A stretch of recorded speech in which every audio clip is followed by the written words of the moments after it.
On November 8, 2023, at exactly 10:47 p.m., surveillance cameras inside Miller's gas station in Riverside, Ohio captured something that would take investigators 8 months to understand. A young woman named Emily Carter walked through those doors, grabbed a bottle of water, smiled at the cashier, and walked out. Nothing seemed unusual. Nothing seemed wrong. Police reviewed this footage 43 times. Detectives studied every frame. Forensic analysts enhanced the image quality. Prosecutors used it as evidence in court. And every single one of them missed the same detail.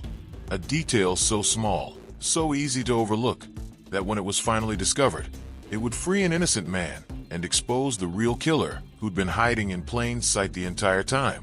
I'm about to show you what they missed, and I need you to watch very carefully, because in exactly 2 minutes, at timestamp 2:14, you're going to see something in the top left corner of this video that changes absolutely everything. This is Emily's story.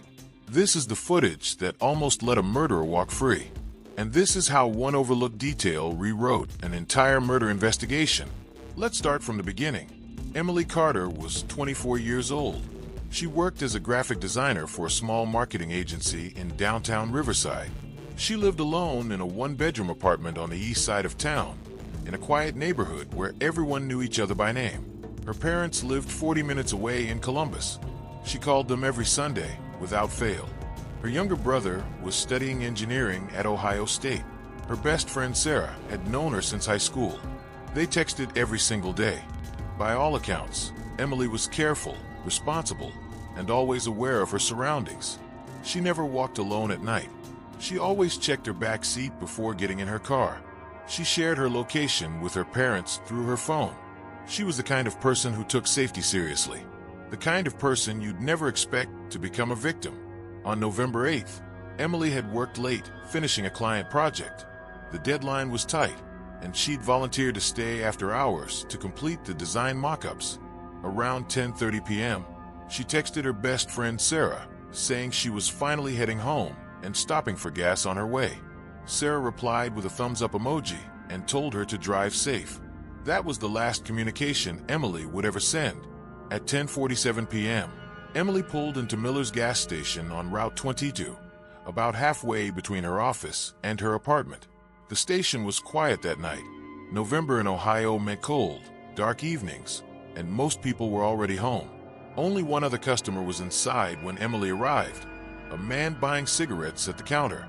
The cashier working that night was Frank Lopez, a 62-year-old semi-retired construction worker who took the evening shift to supplement his pension. Frank would later tell police that Emily seemed completely normal. She smiled when she walked in. She made small talk about the cold, whether while waiting to pay. She mentioned she was glad to finally be heading home after a long day. She paid for her bottled water and a pack of spearmint gum with her credit card. The transaction took 48 seconds. She thanked Frank, told him to have a good night, and walked back out into the cold. Nothing about those 3 minutes seemed out of the ordinary. Nothing raised any red flags. Nothing suggested that Emily was in danger. 45 minutes later, at 11:32 p.m., a jogger running along Old Mill Road found Emily's car abandoned on the shoulder, 3 miles east of the gas station. The driver's side door was wide open. The engine was off, but the headlights were still on, slowly draining the battery. Her phone was on the ground next to the driver's seat. The screen cracked as if it had been dropped or thrown. Her purse was still in the passenger seat, untouched. Her wallet, cash, and credit cards were all still inside. But Emily was gone. The jogger immediately called 911. Police arrived within minutes. They secured the scene, called for backup, and launched an immediate search of the surrounding area. Canine units were brought in. Helicopters with thermal imaging flew overhead. Volunteers from the community joined the search parties. But there was no sign of Emily. No footprints, no blood, no evidence of a struggle. Just an abandoned car with the door open and a phone on the ground. Police immediately launched a missing persons investigation. They pulled surveillance footage from every camera along Emily's route home. Gas stations, traffic lights, ATMs, convenience stores, nearby businesses. And the most important footage came from Miller's gas station, the last place Emily was confirmed to be alive. Detectives watched that footage over and over and over. They saw Emily enter the gas station at 10:47 and 12 seconds. They saw her walk directly to the refrigerated section at the back of the store at 10:48. They saw her grab a bottle of water from the middle shelf. They saw her walk to the counter, wait briefly while the man ahead of her finished his transaction, and then pay at 10:50. They saw her smile at Frank, say something inaudible, and exit the store at 10:51 and 6 seconds. They saw her walk across the parking lot, get into her silver Honda Civic, and drive north on Route 22. And based on this footage, they built their entire case around one suspect, the man who'd been buying cigarettes at the counter, the man who'd been inside the gas station at the exact same time as Emily, the man who'd left just 90 seconds after she did. His name was Derek Sullivan, 37 years old, unemployed, living alone in a trailer park on the outskirts of Riverside. And when police ran his background check, they found exactly what they were looking for. 2 prior arrests for assault, 1 bar fight in 2019, 1 domestic disturbance in 2021. Both cases had resulted in probation, no jail time, but it painted a picture of a man with anger issues, a man capable of violence, a man who happened to be in the wrong place at the wrong time.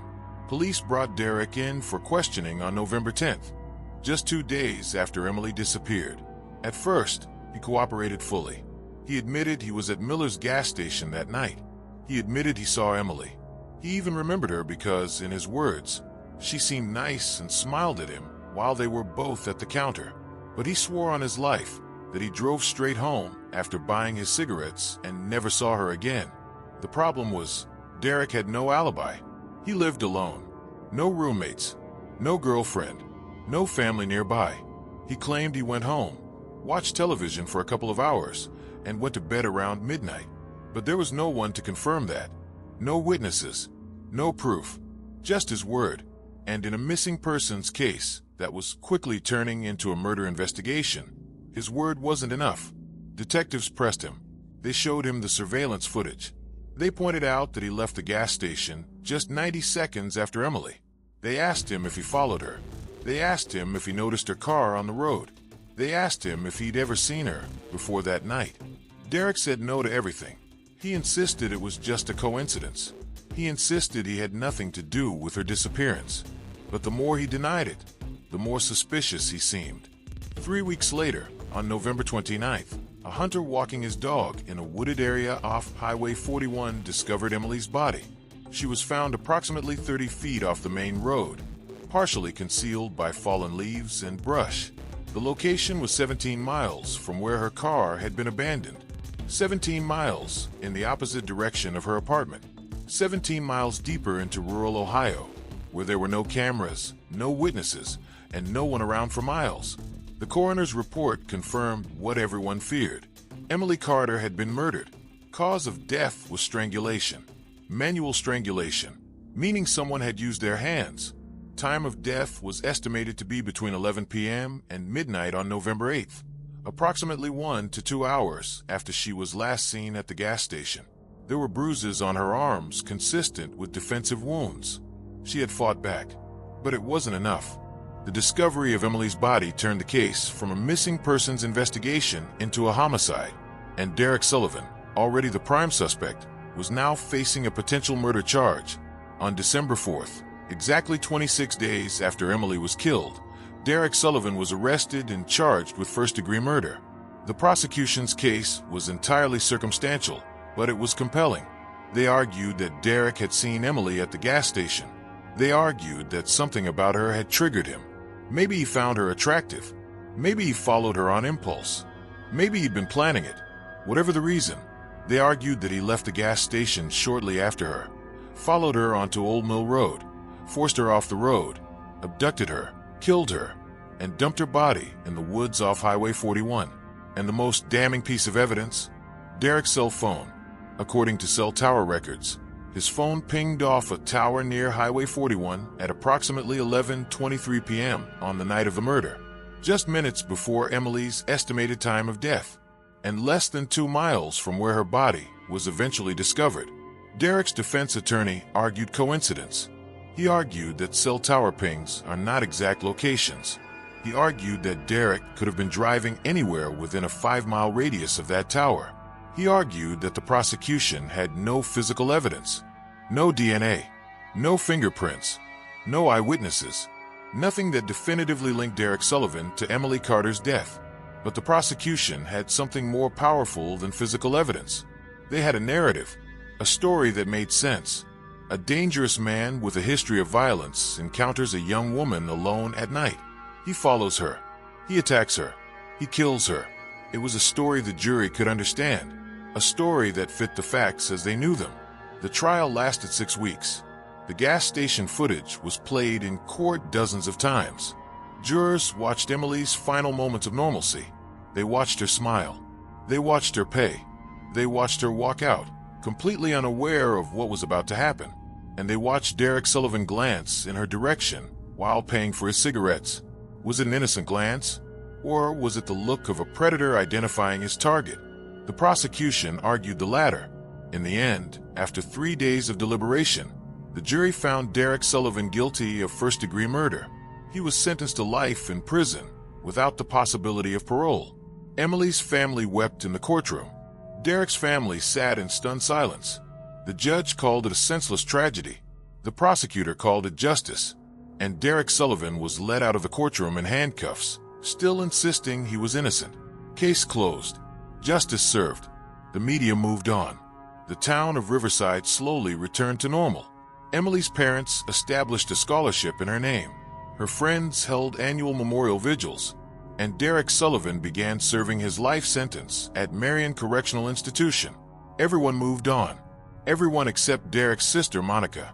Monica Sullivan was 32 years old. She was a high school math teacher. She had 2 kids. She lived a quiet, normal life. But she also had an unshakable belief in her brother's innocence. Monica knew Derek wasn't perfect. She knew he'd made mistakes in his past. She knew he had a temper. But murder? Strangling a complete stranger? Absolutely not. She knew her brother. And she knew, deep in her gut, that the jury had gotten it wrong. So Monica did something most people wouldn't do. She refused to accept the verdict. She refused to let her brother rot in prison for a crime she believed he didn't commit. And for the next 8 months, Monica Sullivan became a detective. She requested copies of every piece of evidence used in the trial. Police reports, cell tower records, autopsy reports, witness statements, and most importantly, all of the surveillance footage. She spent hours every night after her kids went to bed reviewing everything. She hired a private investigator with money she didn't have, maxing out credit cards and taking out a personal loan. She re-interviewed witnesses who'd testified at trial. She visited the gas station. She drove the route Emily would have taken. She examined every detail of the case that had sent her brother to prison. And one night in late July 2024, 8 months after Derek's conviction, Monica was sitting at her kitchen table watching the gas station surveillance footage for what felt like the 100th time. She was exhausted, frustrated, beginning to lose hope. The footage had been analyzed by police, by prosecutors, by forensic experts. What could she possibly see that they hadn't? But this time, something caught her eye. Something she hadn't noticed before. Something in the background. Something that had nothing to do with Emily or Derek. She paused the video. She rewound it. She watched it again, and again, and again. And with each viewing, the realization grew stronger. This wasn't nothing. This was everything. Monica grabbed her laptop. She opened the video editing software she'd been using to review footage. She isolated the section of the video she'd been looking at. She enhanced the brightness. She increased the contrast. She zoomed in as far as the resolution would allow. And there it was, clear as day once you knew what you were looking for. In the top left corner of the surveillance camera's view, in the glass of the gas station's front door, there was a reflection of the parking lot outside. And in that reflection, barely visible unless you were specifically looking for it, was a vehicle, a dark-colored SUV, parked just outside the camera's main field of view. And it had been there the entire time. Monica's hands started shaking. She watched the footage from the beginning. When Emily pulled into the gas station at 10:47, that SUV was already there. When Emily entered the store, The SUV was still there. When Derek paid for his cigarettes and left at 10:50, the SUV was still there. And here's what made Monica's blood run cold. At exactly 2 minutes and 14 seconds into the surveillance footage, right as Emily pushed open the glass door to leave the gas station, that SUV's brake lights turned off, and it started to move. It wasn't Derek Sullivan who'd followed Emily that night.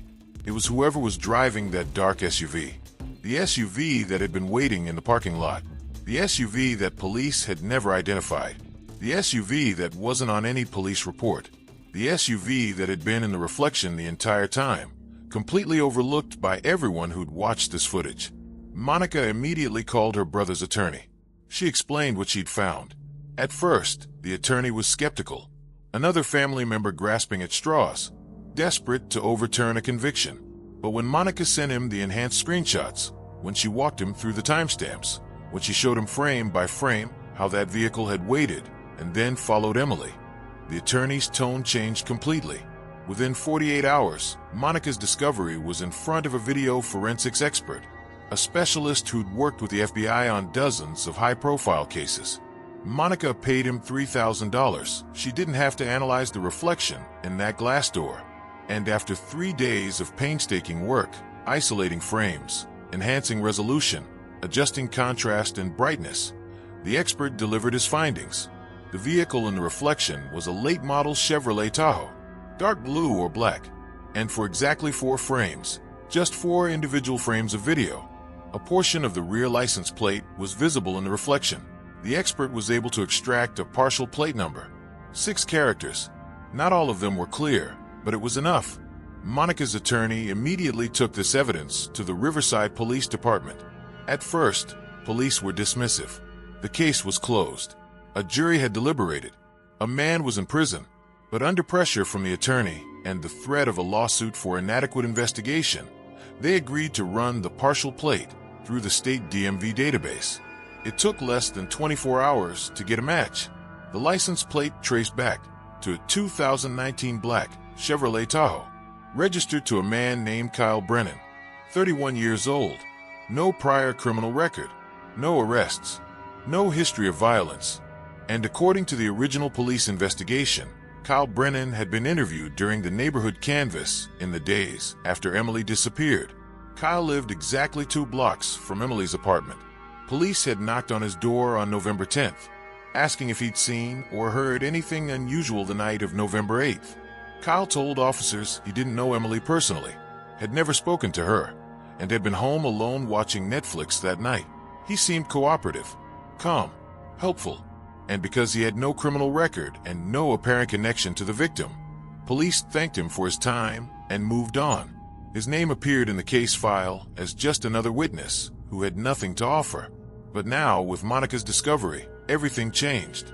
If Kyle Brennan had been home watching Netflix on the night Emily was murdered, why was his vehicle parked outside Miller's gas station, 17 miles from his house? At the exact moment Emily was there? Armed with this new evidence, Derek Sullivan's attorney filed an emergency motion for a new trial. The motion included the enhanced surveillance footage, the forensic analysis of the reflection, the partial license plate identification, and a formal request to reopen the investigation into Kyle Brennan. The motion was granted, and this time, investigators did what they should have done 8 months earlier. They looked deeper into Kyle Brennan's life. What they found was chilling. Kyle worked for Summit Commercial Cleaning, a company contracted to clean office buildings throughout Riverside and the surrounding area. And one of those buildings was the marketing agency where Emily Carter worked. Kyle had been inside Emily's workplace dozens of times. Security logs showed he had after-hours access to the building. He cleaned the offices every Tuesday and Thursday night, long after most employees had gone home. He would have seen Emily working late. He would have learned her patterns. He would have known her schedule. Investigators pulled his work records. On November 8th, the night Emily was murdered, Kyle had been scheduled to clean her office building. He clocked in at 8 p.m. and clocked out at 10:15 p.m., 32 minutes before Emily left the office, 32 minutes before she drove to the gas station where Kyle's vehicle was already waiting. Police obtained a warrant to search Kyle's home and vehicle. In his garage, they found industrial cleaning supplies, bleach, heavy-duty trash bags, rubber gloves, tarps, all items consistent with his job, but also consistent with someone trying to eliminate forensic evidence. And in his Chevrolet Tahoe, despite the fact that Kyle had paid for a professional detail cleaning service just 2 days after Emily's murder, forensic teams found something. A single strand of hair, lodged deep in the rear cargo area, in a seam where the vacuum couldn't quite reach. DNA analysis confirmed it. The hair belonged to Emily Carter. Kyle Brennan was arrested on December 14, 2024, exactly 13 months and 6 days after Emily was killed. He was charged with first-degree murder, kidnapping, and tampering with evidence. At first, he denied everything. He claimed he didn't know how that hair got in his vehicle. He claimed he'd never been to that gas station. He claimed the surveillance footage was wrong, that it wasn't his vehicle in the reflection. But when confronted with the forensic evidence, when confronted with the work logs that placed him at Emily's office that night, when confronted with his own vehicle's GPS data that police had subpoenaed, data that showed his Tahoe had traveled to Miller's gas station, then to Old Mill Road, then to Highway 41, Kyle Brennan finally broke. He confessed. He admitted that he'd become obsessed with Emily after seeing her at work. He admitted that he'd followed her multiple times before November 8th. He admitted that on that night, he waited for her to leave the office, followed her to the gas station, and then followed her when she left. He admitted that he forced her off the road by driving aggressively behind her. He admitted that when she pulled over, terrified, he approached her car. And he admitted that when she tried to call for help, he grabbed her phone, pulled her out of the vehicle, and in his words, lost control. He strangled her, and then he drove her body 17 miles into the woods and left her there like she was nothing. Derek Sullivan was exonerated on December 18, 2024. He walked out of Marion Correctional Institution after serving 8 months and 14 days for a crime he didn't commit. The state of Ohio issued a formal apology. He received a financial settlement of $1.2 million, but no amount of money could give him back those 8 months. 8 months in a maximum security prison, surrounded by violent offenders. 8 months of being called a murderer. 8 months of his life stolen because investigators saw what they wanted to see and missed what was right in front of them. Emily's parents, David and Susan Carter, released a statement after Kyle Brennan's conviction. They said, quote, "We are grateful that the person responsible for our daughter's death is finally being held accountable. But we are heartbroken that it took so long. If investigators had looked more carefully at the evidence from the beginning, Derek Sullivan would never have spent a single day in prison for a crime he didn't commit. And perhaps, if they had found Kyle sooner, we could have had answers sooner. We could have begun healing sooner. Our daughter deserved better. Justice delayed is justice denied." End quote. Kyle Brennan was convicted on all charges. He was sentenced to life in prison without the possibility of parole, the same sentence Derek Sullivan had been serving. Except this time, the right man was behind bars. This case has stayed with me since I first learned about it, because it's a perfect example of something we see far too often in criminal investigations: tunnel vision. Investigators found a suspect who fit their narrative, a man with a criminal history, a man with no alibi, a man who was in the wrong place at the wrong time. And once they locked onto him, they stopped looking. They stopped questioning. They stopped searching for alternative explanations. They watched that surveillance footage dozens of times, but they only saw what they wanted to see. The man they'd already decided was guilty. Nobody looked at the edges of the frame. Nobody studied the reflections. Nobody asked the question, what else is in this video that we're not seeing? And because of that, an innocent man went to prison and a guilty man stayed free for 8 more months. This case is a reminder that the truth isn't always obvious. It's not always in the center of the frame. Sometimes it's hidden in plain sight, in the background, in a reflection, in a detail so small that it's easy to dismiss. And it takes just one person, one individual willing to question the accepted narrative, to look where no one else is looking, to find what everyone else missed. Monica Sullivan saved her brother's life by refusing to give up, by spending 8 months reviewing evidence that professionals had already reviewed, by looking at that gas station footage one more time and asking herself, what am I not seeing? And in the top left corner of that grainy surveillance video, in the reflection of a glass door, she found the answer. She found the vehicle that had been there all along, the vehicle that belonged to the real killer.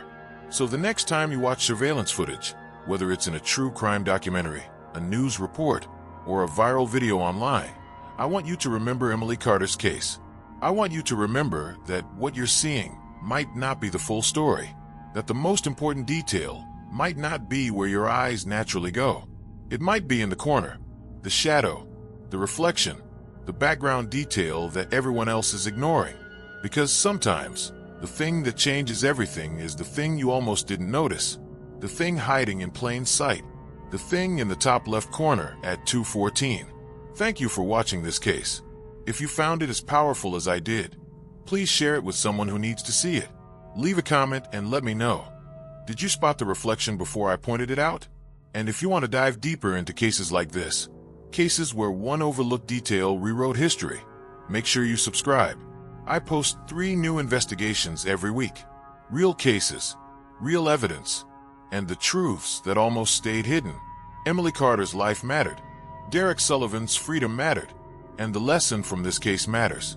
Never stop questioning. Never stop looking closer. Because the truth is out there. Sometimes you just have to know where to look. I'll see you in the next investigation.